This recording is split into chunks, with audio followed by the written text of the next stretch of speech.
मी केलेल्या विधानाबाबत मला पश्चाताप, पुन्हा असं विधान केलं, चौकात फाशी द्या. झी 24 तासच्या माध्यमातून नवनाथ वाघमारेंची भूमिका. मी दिल्लीत असलो तरी चर्चा, मुंबईत असलो तरी चर्चा, दिल्लीत जाण्याच्या चर्चावर मुख्यमंत्री फडणवीसांचं उत्तर, तर मी महाराष्ट्रातच, महाराष्ट्राची माझ्यावर जबाबदारी असल्याचं वक्तव्य.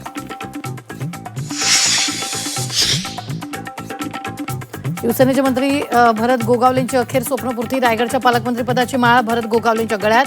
तर 2 महिन्यापूर्वीच पालकमंत्रीपदावर तोडगा काढला होता. सुनील तटकरेंची प्रतिक्रिया. 4 मंत्र्याच्या नाशिकमध्ये जळगावच्या गिरीश महाजनांची सरशी. दादा भुसे छगन भुजबळांना दुर्लक्षित करत कुंभमेळा मंत्री महाजनांकडे नाशिक पालकमंत्रीपदाची धुरा.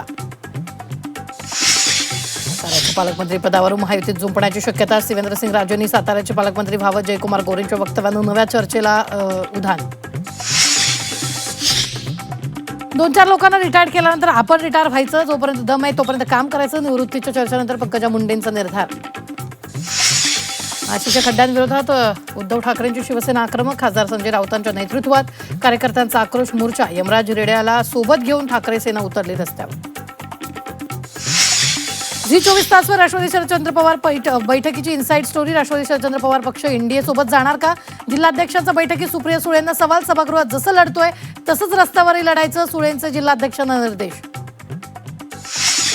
मुख्यमंत्री देवेंद्र फडणवीसांनी घेतली पंतप्रधान मोदींची भेट. राज्यातील विविध विषयांवर दोन्ही नेत्यांची चर्चा. तर विकास प्रकल्पांच्या सद्यस्थितीबाबतही दिली माहिती. राज्यात पुढील 3 दिवस हलक्या सरींचा अंदाज. रायगड, रत्नागिरी, सातारा, घाट, पुणे घाट विभागात वादळी पावसाची शक्यता. मध्य महाराष्ट्रात, मराठवाड्यातील काही भागात हलक्या सरी बरसणार.